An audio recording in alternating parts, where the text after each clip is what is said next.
Olá, espero que todos estejam muito bem. Bem-vindo ao canal Princípio.org.br.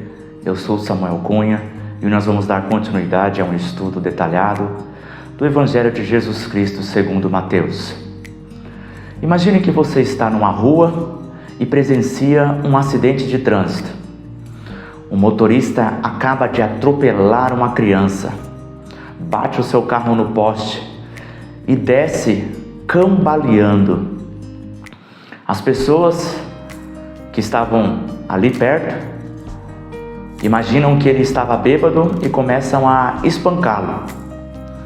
Depois de algumas horas, a polícia chega, faz um exame no motorista todo ensanguentado, quase morto, e constata: ele não estava bêbado. Ele teve um mal súbito, bateu com a cabeça e por isso saiu do carro cambaleando.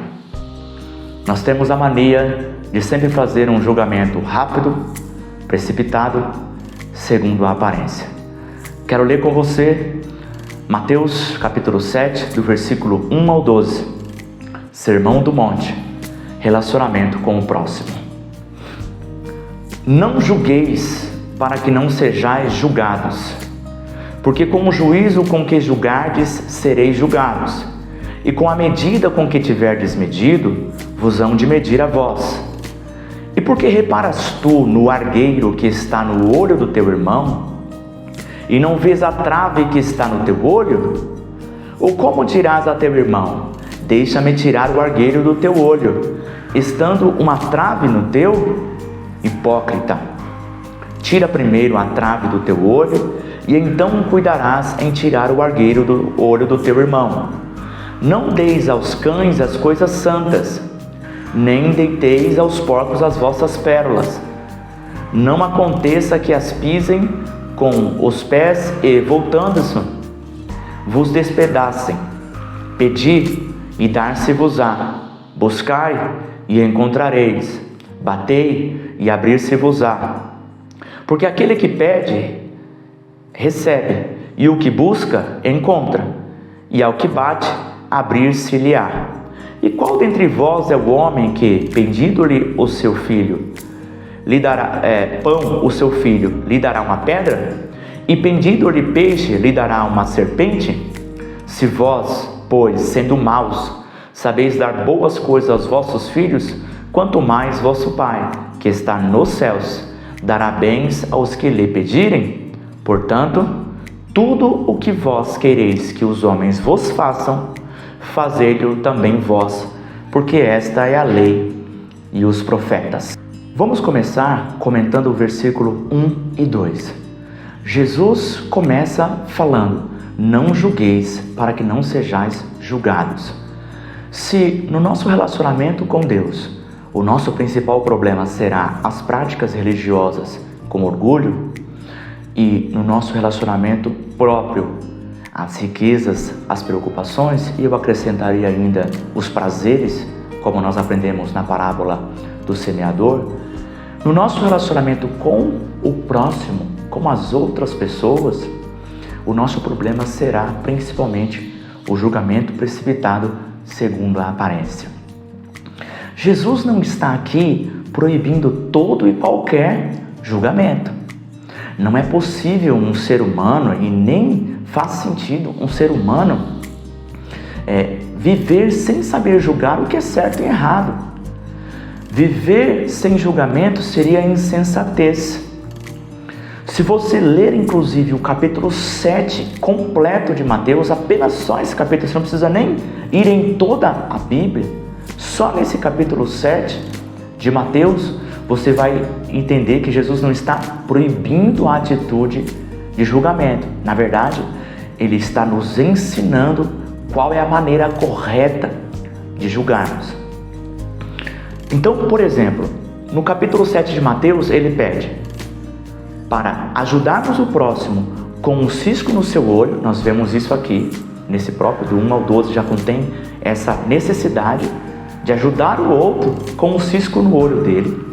Depois fala para identificarmos as pessoas pagãs, o versículo 6 fala isso, os cães e os porcos.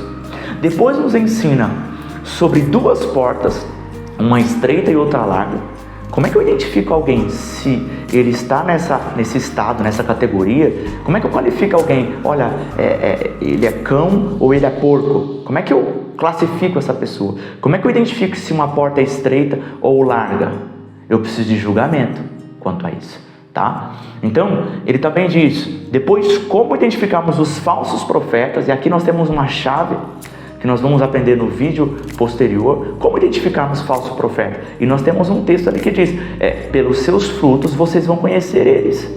Então, é a maneira correta de nós julgarmos, e não é uma proibição para haver qualquer tipo de julgamento, tá? Por fim, menciona dois fundamentos. Um fundamento firme e um fundamento que, vindo a tempestade, vindo a dificuldade, acabou por derrubar aquele fundamento. Então, como é que eu sei se eu estou fundamentado em algo firme ou não? Eu preciso de um julgamento, eu preciso de sabedoria quanto a isso.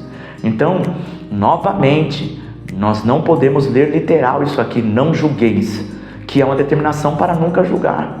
A mensagem aqui está nos ensinando a como julgar, e nós vamos aprender hoje como isso funciona, tá? Vamos lá, continuando. Assim como não seremos perdoados se não perdoarmos, também seremos julgados por Deus se julgarmos. O mesmo princípio que nós observamos quanto ao perdão, se você não perdoar o outro, Deus ou o Pai também não te perdoará. Nós aprendemos isso em ensinos anteriores, no capítulo 6. Então, o julgamento é da mesma forma. Se nós criarmos o hábito, se nós formos do tipo de pessoa que está sempre apontando e condenando as outras pessoas, Deus também nos julgará com essa mesma medida, com esse mesmo padrão. Então, porque o mesmo padrão que nós encontramos no perdão, nós encontramos também no julgamento. Por quê? Porque ambos faz parte do pacote de justiça. Então, perdão, julgamento, misericórdia, justiça, tudo isso está no pacote de justiça. Faz parte de um tribunal, isso. Então, quando eu perdoo o outro, é porque é o oposto de eu me vingar, de castigar e de punir. Eu estou agindo com misericórdia com ele. Então, sempre nós temos duas opções: agir com misericórdia ou agir com justiça severa, punindo o outro. Se a gente escolhe perdoar, Deus vai escolher perdoar a mim e a você também. Se a gente escolhe julgar o outro, apontar e condenar o outro, Deus também, mais cedo ou mais tarde, nem que seja no juízo final, também nos julgará com a mesma medida e com o mesmo padrão. Por isso que Jesus está aqui, algo muito sério, um ensinamento muito sério. Eu e você não podemos criar o hábito de sempre ficar apontando os defeitos dos outros, principalmente quando nós temos um defeito maior. Nós vamos aprender como fazer isso aqui, tá? Vou fazer um comentário aqui interessante. Observe que sempre que criticamos alguém, essa pessoa se defende com outra crítica. Já percebeu isso? Na expressão, para que não sejais julgados, Jesus está ensinando sobre as consequências do julgamento precipitado. Viveremos relacionamentos conturbados, um julgando o outro sem paz. Então, perceba a partir de hoje, se você ainda não observou isso, todas as vezes que você aponta o erro de uma pessoa, que você julga uma pessoa, ela vai se defender contra-atacando. Ela vai se defender contra-atacando. É uma mini vingança. Eu e você não deveríamos fazer isso, mas é o padrão do comportamento humano. E Jesus está falando desse padrão de comportamento. Todas as vezes que eu julgo alguém, essa pessoa também, imediatamente, ela me julga também. Ela aponta um defeito meu também. Então, e isso faz com que vire um ciclo, e que perca a unidade, e que perca a harmonia, e que perca a paz. E Deus não apoia isso. Deus apoia a unidade, a paz. Deus apoia a harmonia. Nós fomos feitos para trabalhar em conjunto, em união. E o Satanás sempre utiliza isso. Corrompeu a nossa natureza. E o nosso padrão agora é sempre buscar o apontar o erro do outro, e causando assim divisão, tá? Então, perceba, se você aponta o erro do outro, imediatamente após o outro, muito provavelmente, ele vai apontar um erro seu.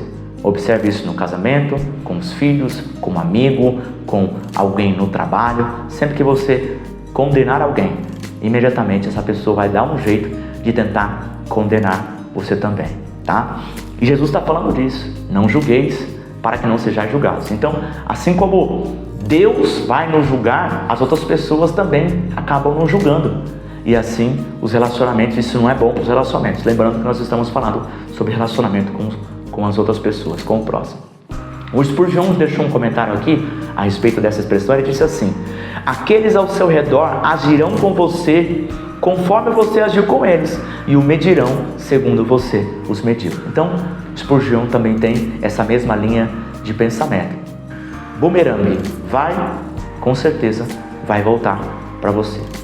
Concluindo, portanto, para viver relacionamentos de paz e unidade, não julgue precipitado segundo a aparência, senão você vai viver em brigas e mágoas.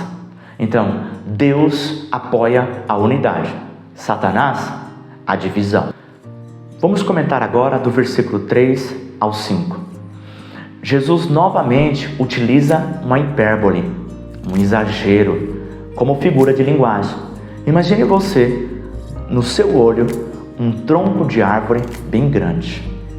Jesus está dizendo, você não tem a capacidade, você não vai conseguir ajudar o seu irmão com um cisco no olho se você tiver um tronco de árvore no seu olho. Então, Jesus novamente utiliza o olho como ilustração. Ele já fez isso no capítulo 6 para ilustrar a respeito das riquezas no relacionamento próprio. E ele utiliza o olho novamente aqui por quê? Porque é uma das partes mais sensíveis do nosso corpo. E eu acredito que a mensagem que ele quer transmitir aqui é que quando nós formos tratarmos com o outro, com o defeito do outro, nós temos que agir com cuidado e com sensibilidade, porque nós estamos tocando em uma parte sensível da pessoa, tá?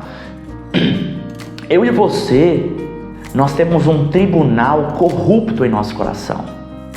Vou repetir, eu e você temos um tribunal corrupto em nosso coração.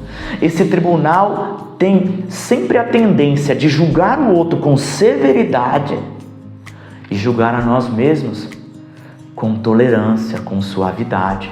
Misericórdia para nós, justiça e punição para o outro. É assim que é o padrão do tribunal do meu e do seu coração.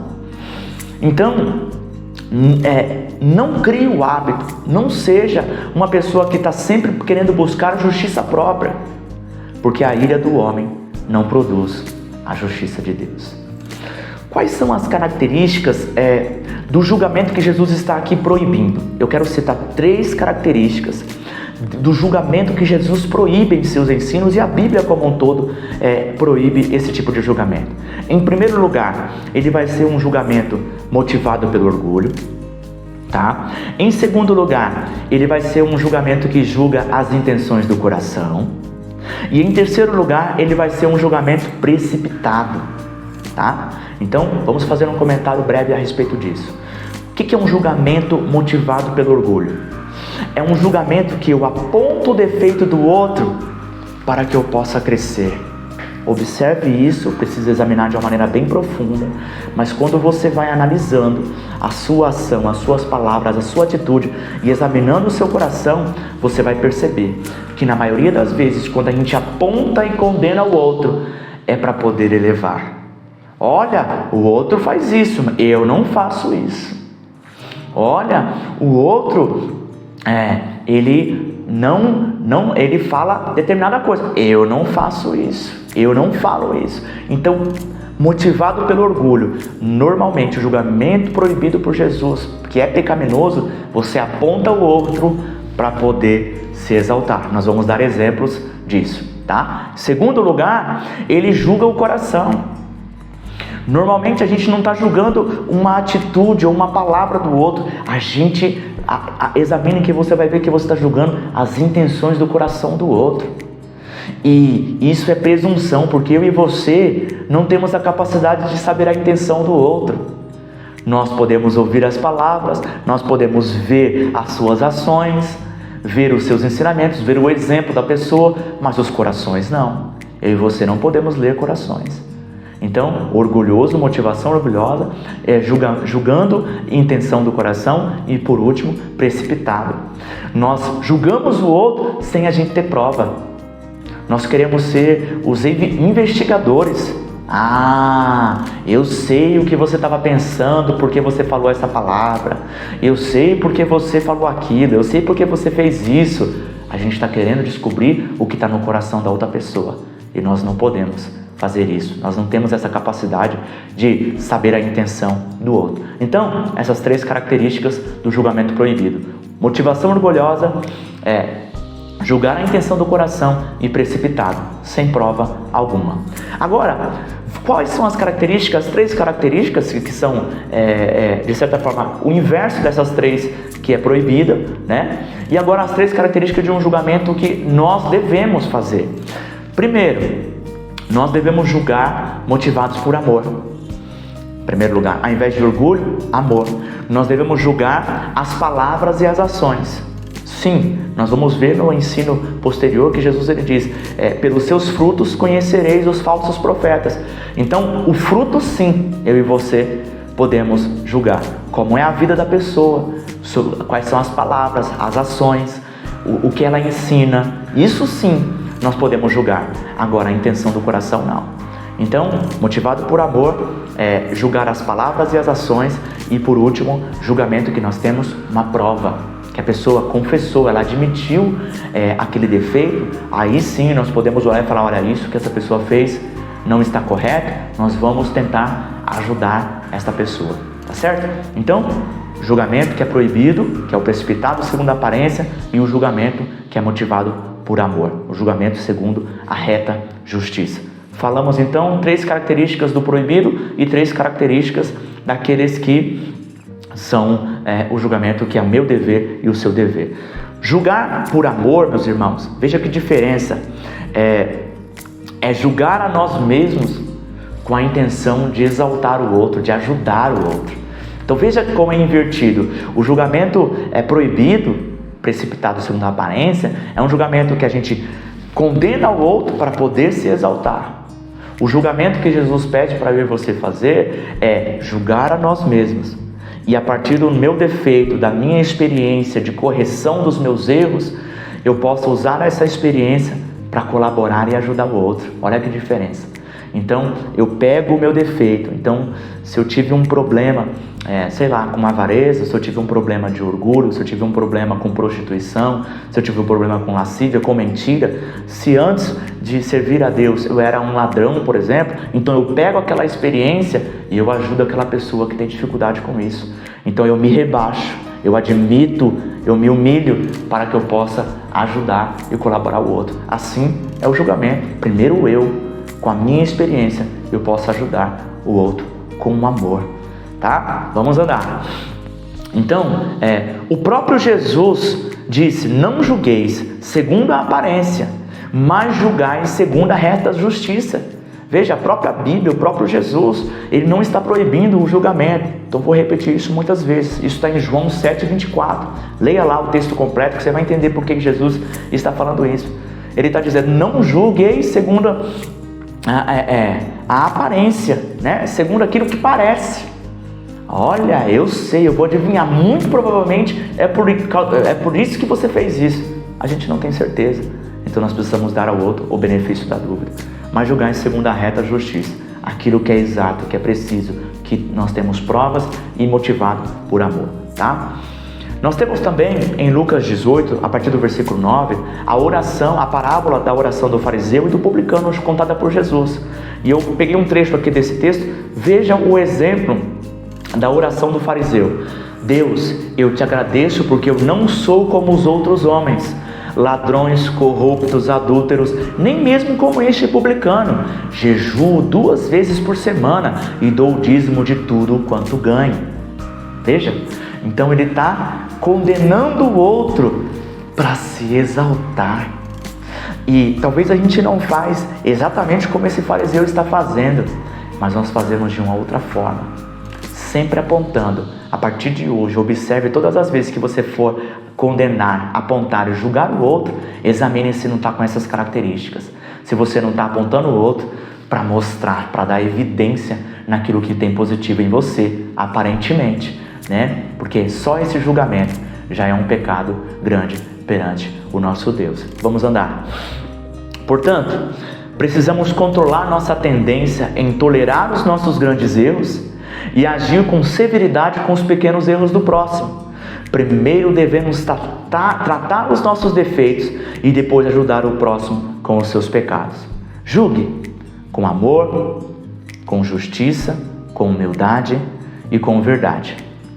Você não pode ler corações. Vamos comentar agora o versículo 6, onde Jesus ele diz para nós não darmos coisas santas aos cães e não jogarmos as nossas pérolas aos porcos.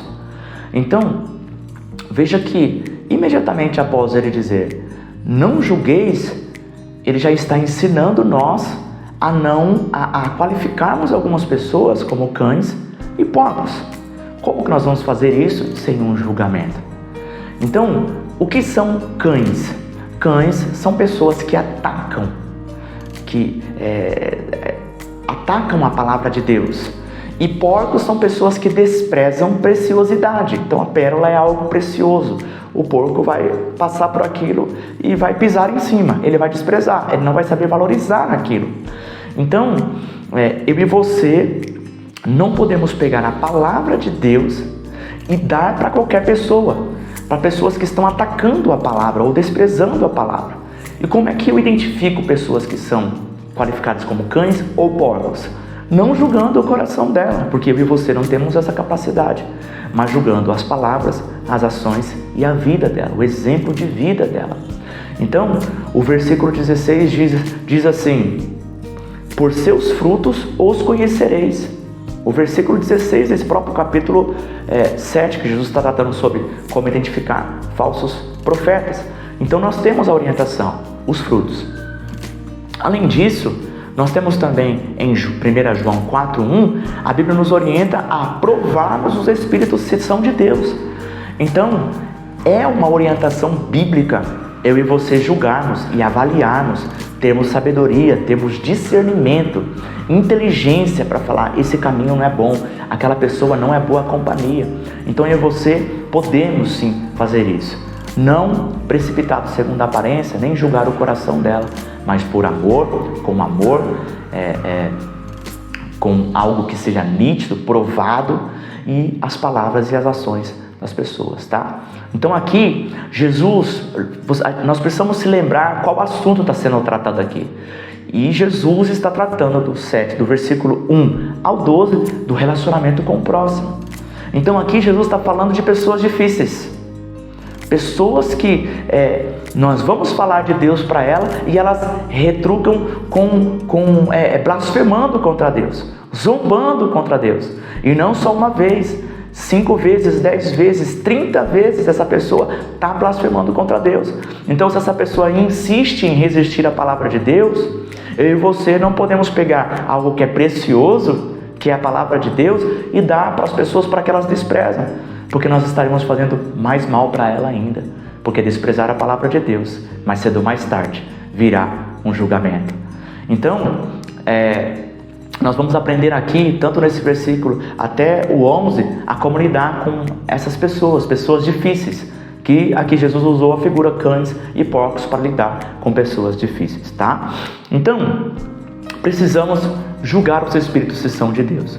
Por exemplo, eu peguei aqui alguns exemplos de Jesus aplicando esse versículo na própria vida dele, esse princípio.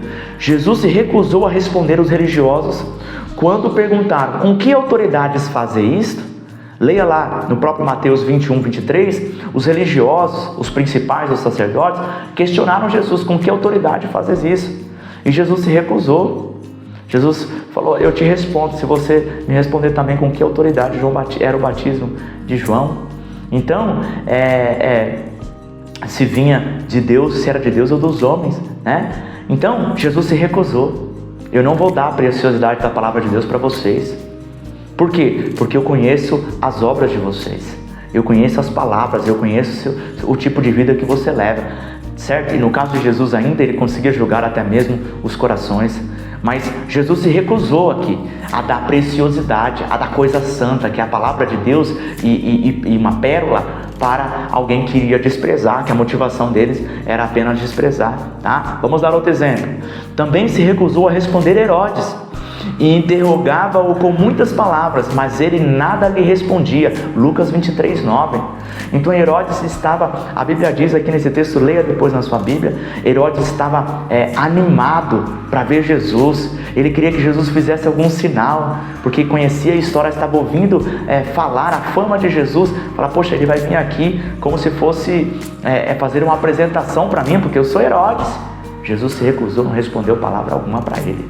Eu não vou te dar a palavra que é santa, eu não vou te dar a palavra que é preciosa, porque eu te conheço, Herodes. Você está entendendo?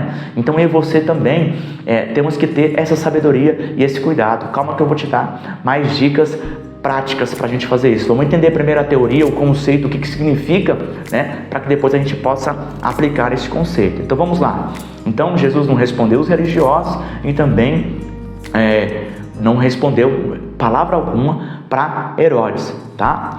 Devemos ir e pregar o evangelho a toda criatura, mas se resistem à palavra, devemos sacudir o pó dos pés e lavar as nossas mãos. Leia Mateus 10:14 e também Atos 18:6, que você vai ver esse princípio que também tem em diversos textos da palavra de Deus. Então, ide pregar o evangelho a toda criatura.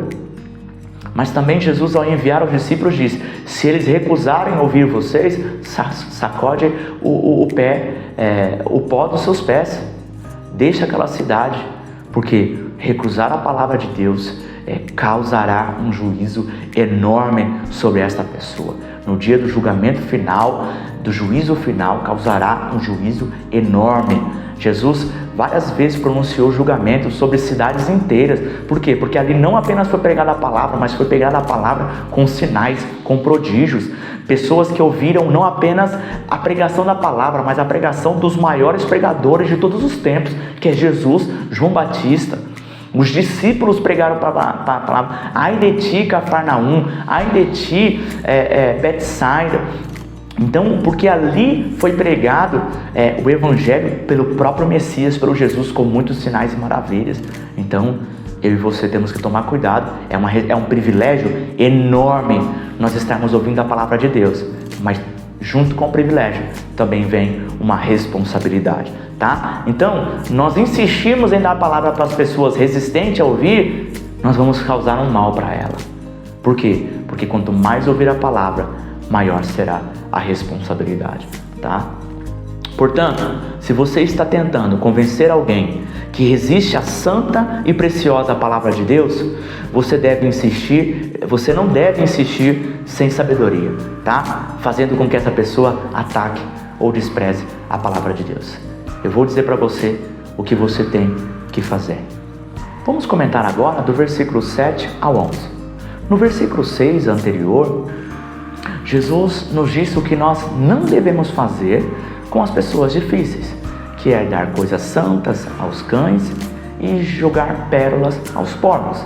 Ou seja, não devemos pegar a preciosidade da palavra de Deus e dar para as pessoas que estão resistentes a ouvir, né?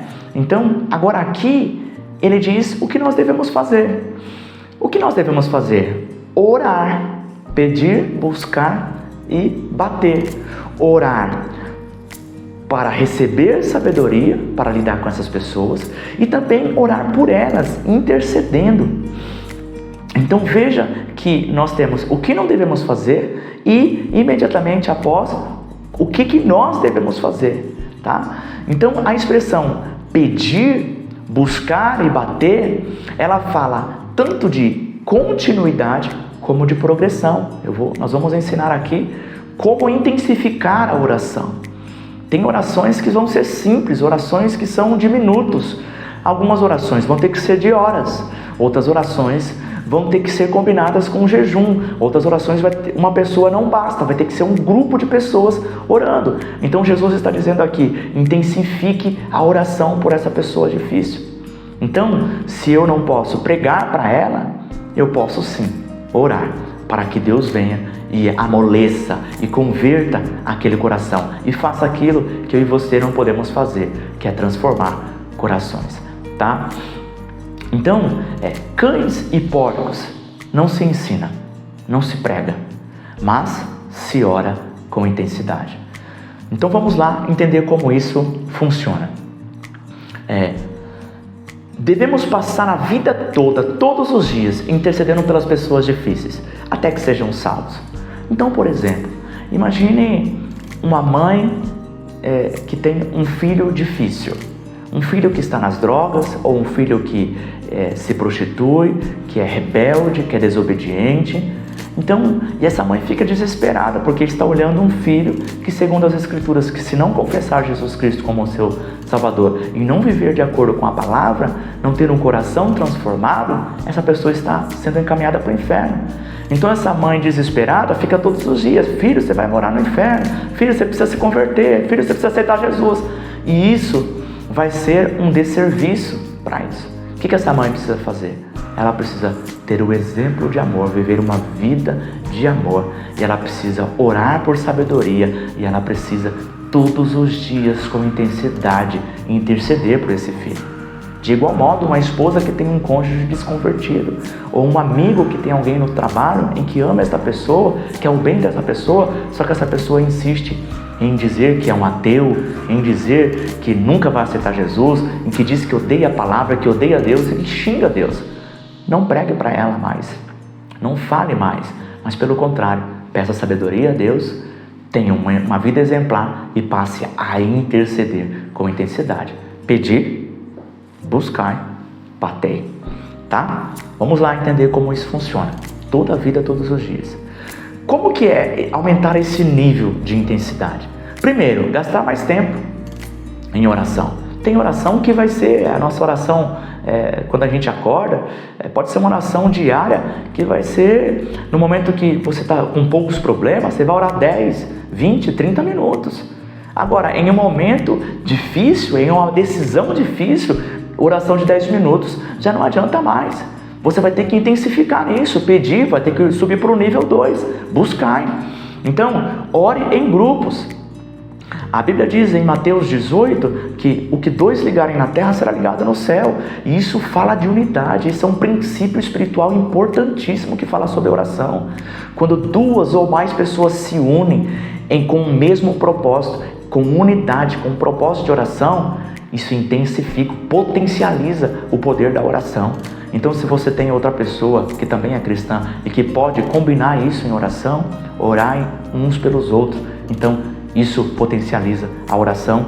É uma maneira de nós subirmos o nível de intensidade, tá? Um outro ponto, gastar mais tempo, orar em grupo. E o terceiro ponto, misturar e combinar o jejum com a oração, tá? Quero ler aqui uma frase do Shabda, que ele escreveu num livro O Poder Secreto da Oração e do Jejum. Ele diz assim: jejum aumenta a intensidade e efetividade de nossa oração no mínimo 10 vezes e frequentemente 100 vezes. Não sou eu que estou dizendo isso. Este homem, ele é especialista em jejum, já fez mais de 30 vezes jejum de 40 dias, apenas tomando água. Então, ele sabe do que ele tem experiência nesse assunto, né? Deus chamou ele para esse ministério e depois de escrever este livro. Então o jejum potencializa. Não estou pedindo para você jejuar 40 dias, mas é importante. Nós já falamos sobre jejum aqui em vídeos anteriores. Saiba que você não morre se você ficar 2, 3, 5 dias sem comer, tá? Não faça isso direto, mas se você tem o hábito de jejuar apenas 12 horas, começando meia-noite e entregando meio-dia, aumente um pouco mais até as 15, faça isso por um mês, depois de um mês aumente para até as 18 horas, até que daqui a pouco, depois de alguns 3 meses, você está fazendo 24 horas sem comer, bebendo apenas água. Depois você vai ter uma decisão importante na sua vida: jejue 2, 3 dias, jejue uma semana, dependendo da gravidade da sua situação. o que é difícil para mim e para você quando está em jogo a salvação de um filho nosso, quando está em jogo a salvação de um irmão, quando está em jogo a salvação de um cônjuge, quando está em jogo, quando está ali, a sua oração pode salvar ou levar uma pessoa para o inferno. Saiba que a nossa oração pode sim salvar uma pessoa, porque você vê esse princípio em toda a palavra de Deus, pais intercedendo por filhos. E nós vemos Jesus falar aqui, quando ele está falando de relacionamento com o próximo, ele inclui a oração, porque a sua oração pode salvar aquela pessoa. Isso é bíblico, tá? Então, venha aqui e intensifique a oração, tá? Gastar mais tempo, orar em grupo, convidar, montar pessoas, mais de uma pessoa orando, intensifique, e jejum. Vou colocar aqui uma maneira para ilustrar isso. Pense assim: você orando, a intensidade, a potência dessa oração é 10. Quando você jejua, a potência dessa oração passa a ser 100. Apenas uma ilustração. Quando 2 pessoas oram e jejuam em unidade, não é 200 a potência, é 1000. Então existe um sinergismo ali bíblico, de um princípio espiritual da oração. Então entenda isso, gaste mais tempo, oração em unidade, em grupos de pessoas e com jejum. Se a causa ela é mais grave, ela tem um nível de gravidade maior, potencializa isso, tá? Pedir, buscar, bater. Muito bem, vamos continuar aqui. Jesus promete que nossas orações serão ouvidas e atendidas. Você vê que ele fala: pedir e dar-se-vos-á, buscar e encontrarei, bater e abre-se-vos-á. Ou seja, se você bate, vai se abrir. Jesus está dizendo que Deus ouve a nossa oração, Deus atende a nossa oração. Agora é óbvio que imediatamente depois disso ele já disse que muitas das vezes nós temos a impressão de estar pedindo peixe, quando na verdade nós estamos pedindo serpente. Muitas das vezes nós achamos que estamos pedindo pão e estamos pedindo pedra. E o Pai sabe. O Pai pega a nossa oração e não dá muitas das vezes o que nós pedimos, porque nós não sabemos orar, diz a Bíblia, mas dá o que nós precisamos, tá? E em resumo, nós precisamos do Espírito Santo. Muitas das vezes nós precisamos ter sensibilidade, nós precisamos ter intimidade com Ele. O Spurgeon, pensando nisso, teve um comentário assim: pedimos como pão o que pensamos ser assim, quando na verdade é uma pedra, tá? Deus já sabe o que precisamos, porém a oração é uma autorização para a vontade de Deus. O Pai de amor dará o que precisamos no tempo certo e não o que pedimos. Então Jesus já disse isso em Mateus capítulo 6, que Deus, antes de nós pedirmos, Ele já sabe o que nós vamos pedir, Ele já sabe o que nós precisamos, e muitas das vezes nós estamos orando por uma coisa, e Deus sabe que nós não estamos preparados, ainda não é o tempo para receber isso, e ainda não é o momento para receber esta oração, tá? Então, a oração do Pai Nosso é um esboço do que mais precisamos: paternidade, santidade, direção, sustento, perdão, proteção e adoração. Essa fascinante oração está no plural, então interceda pelo próximo. Então pense assim, tudo isso que a oração do Pai Nosso diz para nós, ele é um resumo do que nós mais precisamos, e ela está no plural. Nós precisamos pegar essas pessoas difíceis e incluir na nossa oração, incluir na nossa oração diária, porque a Bíblia diz, no capítulo 6 desse Mateus, nós vimos em vídeos anteriores, o pão nosso de cada dia, dai-nos hoje. Ou seja, eu só vou comer hoje porque eu orei e eu pedi para Deus me dar esse sustento. No dia seguinte eu vou ter que orar de novo para o sustento daquele dia, meu e da minha família. Então, no dia seguinte, ore por você, ore por sua família e também inclua a intercessão intensa pelas pessoas que são difíceis, tá? Portanto, se você tem que lidar com pessoas difíceis, que atacam e desprezam a palavra, você não deve ficar discutindo, mas deve orar por sabedoria e interceder com intensidade. Vamos comentar agora o versículo 12. Ele contém uma das expressões mais fascinantes da Bíblia. Jesus, para resumir o padrão do cristão, daquele que é o seu seguidor, nos relacionamentos com o próximo, ele vai dizer: portanto, tudo quanto, pois, quer que o homem faça com você, faça com ele também da mesma forma. Então, o que gostaria que fosse feito com você, que as outras pessoas fizessem com você, faça também com eles. Na época de Jesus, já havia esse princípio na forma negativa. Não faça com o outro o que não gostaria que fosse feito com você. Confúcio tinha dito isso antes mesmo de Jesus. Mas Jesus é o primeiro a transformar da forma negativa, não faça, para faça.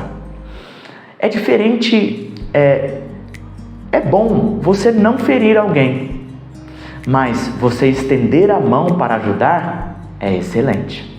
Então veja como uma mudança sutil nesse princípio, demonstrando a sabedoria, demonstrando as leis fascinantes do reino que Jesus Cristo veio estabelecer. Então, se coloque no lugar do outro e faça com ele o que gostaria que fosse feito com você. De modo prático, seria isso. Incrível, né? Se todas as pessoas seguissem apenas esta regra, não haveria guerra, nem assassinatos. Preste atenção nisso.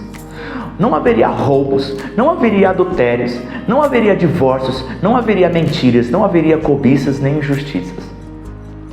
Como que eu posso roubar alguém se eu não gostaria de ser assaltado?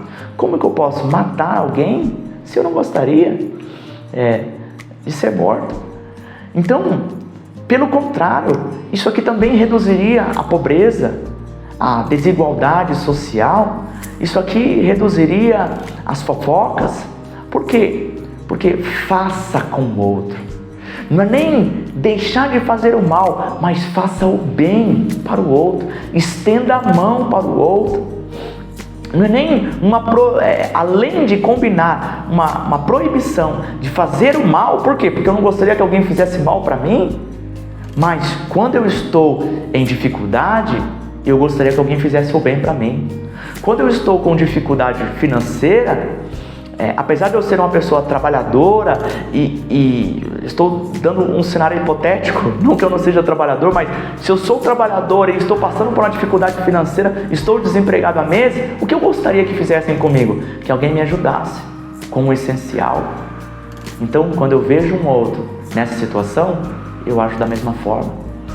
Então, se eu estou doente, e se eu fui preso injustamente e eu estou lá em uma prisão sozinho, isolado, o que eu gostaria que fizessem comigo? Que alguém fosse me visitar num hospital, numa prisão. Então, se eu gostaria que fizesse isso comigo, eu vou fazer com o outro também. Não é só deixar de fazer o mal, mas também estender a mão e fazer o bem. Fascinante. Princípio fascinante em um versículo só. Imagine os seus relacionamentos, o quanto melhorariam se nós aplicássemos apenas esse versículo 12. Então, é uma regra correta, sempre à mão, simples e prática. Correta, vou repetir, sempre à mão, simples e prática. Para eu e você sempre aqui, será que, como eu gostaria que agissem comigo em tais circunstâncias? Então eu vou agir da mesma forma. Você gosta de ser condenado por algo que é inocente? Então, voltando ao tema aqui do julgamento precipitado segundo a aparência. Você gostaria de ser julgado por algo que você é inocente, mas as pessoas estão te acusando? Como nós vimos aqui no início, naquele motorista que todo mundo acusou ele de estar bêbado e já começou a espancar ele, quando na verdade ele teve um mal súbito pela primeira vez.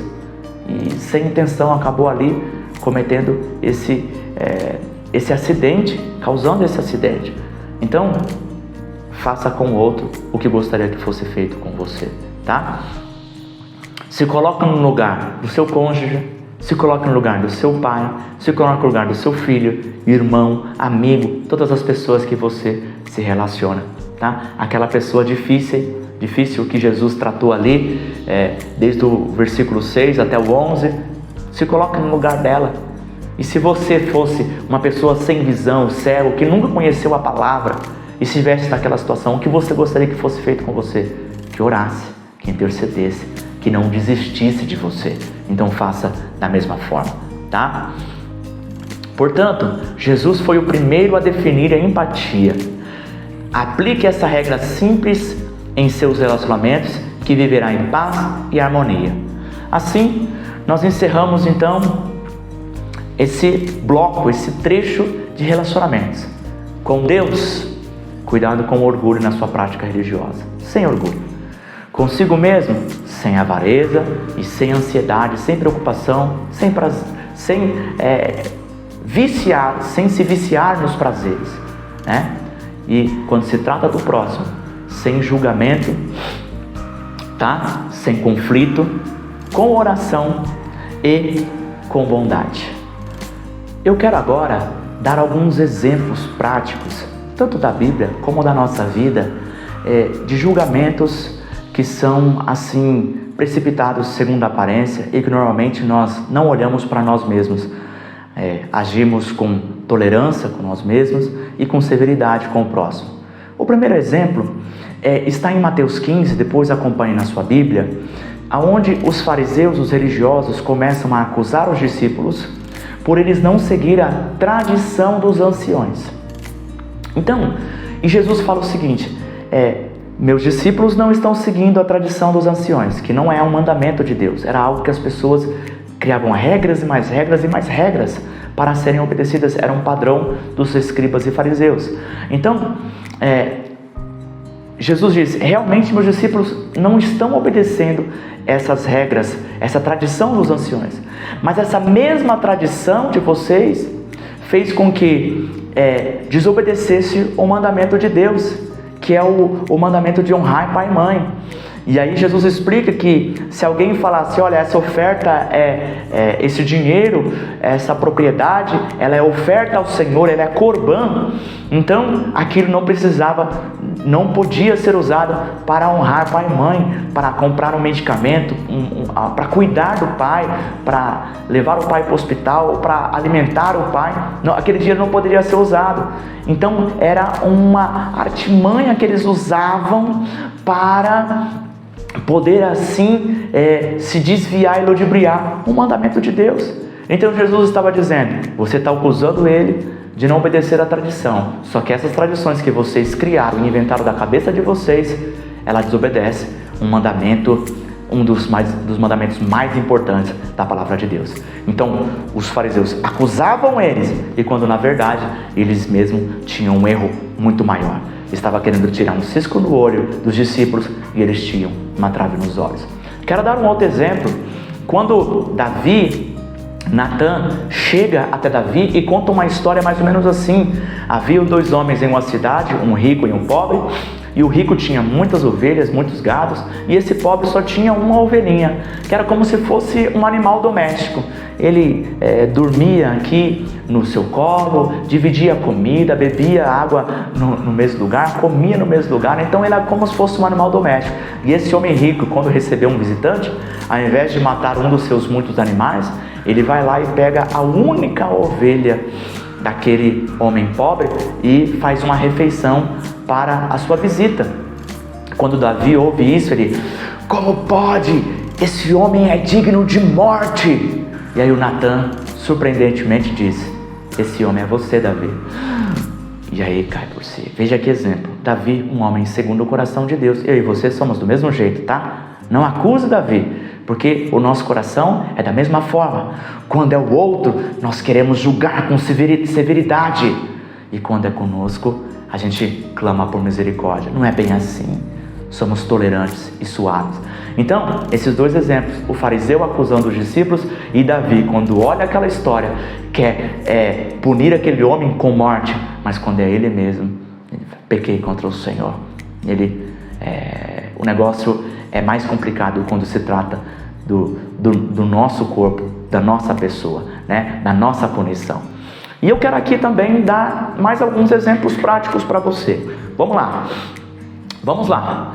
Você marca um encontro às 9 e a pessoa chega às 9h15. O que é pior? O atraso dessa pessoa ou a raiva que você sente?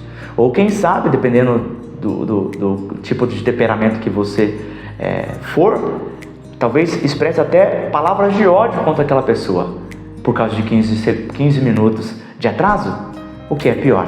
O atraso ou as palavras que você está expressando? Você viu que Jesus compara palavras de ódio como um assassinato. Vamos continuar. Você julga os políticos por roubarem, mas não paga os seus impostos, né? Então, estou dando exemplo. Se você cair aqui em algum desses exemplos, é Deus falando com você. Julga o chefe pelo baixo salário, mas não faz um trabalho de excelência, como a Bíblia pede para eu e você fazermos. Tudo o que fizer, faça como se fosse ao Senhor, com excelência. Então você fala, o chefe não me dá um bom salário, ele me dá, mas você não faz um trabalho com excelência. Vamos lá. O marido julga a esposa pelo pouco sexo, mas não ama a sua esposa, como a Bíblia diz. A Bíblia diz, ame as suas esposas, como Cristo amou a igreja. Você está nesse padrão? Então, às vezes, o marido pode ficar falando da esposa a respeito disso, e ele mesmo não está cumprindo um mandamento, uma ordenança bíblica, que é um princípio fundamental no casamento: amar a esposa. Calma que tem a vez da esposa. A esposa julga o marido de mão de vaca, muito econômico, mas tem 20 pares de sapato. Então, esse marido é um mão de vaca, ele é mesquinho, ele não me dá dinheiro, não sei o quê, mas tem 20 pares de sapato. Então, a ostentação, ela vai ser pior do que a economia, tá? Vamos continuando assim. Os pais reclamam que seus filhos não ouvem, mas os pais não ouvem o Pai Celestial. Então você, pai, mãe, está muitas das vezes falando, esse menino é rebelde, esse menino não me ouve, esse menino, eu tenho que falar 1000 vezes, 1 milhão de vezes, usando a hipérbole. E aí, você também não ouve o seu Pai Celestial. Quantas coisas Deus está pedindo para você fazer, melhorar e transformar o seu coração, e você insiste em não obedecer. Seu filho não te ouve, mas você não ouve o Pai Celestial. Para todos, para você e para mim também, tá? Que sou o pai. O filho chama os pais de chatos, mas ele está descumprindo um mandamento importante e simples: honra teu pai e tua mãe. Então, meu pai é chato, minha mãe é chata, tal. Mas quando você está dizendo isso, não está honrando seu pai e sua mãe. E esse está nos 10 mandamentos. Os mandamentos que o próprio Deus escreveu e que o Novo Testamento confirma isso, tá? O cristão reclama da mensagem, mas ele mesmo não estuda a Bíblia. Então, esse pastor não sabe falar, esse pastor fala errado, e quando na verdade você também não estuda a Bíblia, tá? Quero contar uma história engraçada, pelo menos para mim foi engraçada.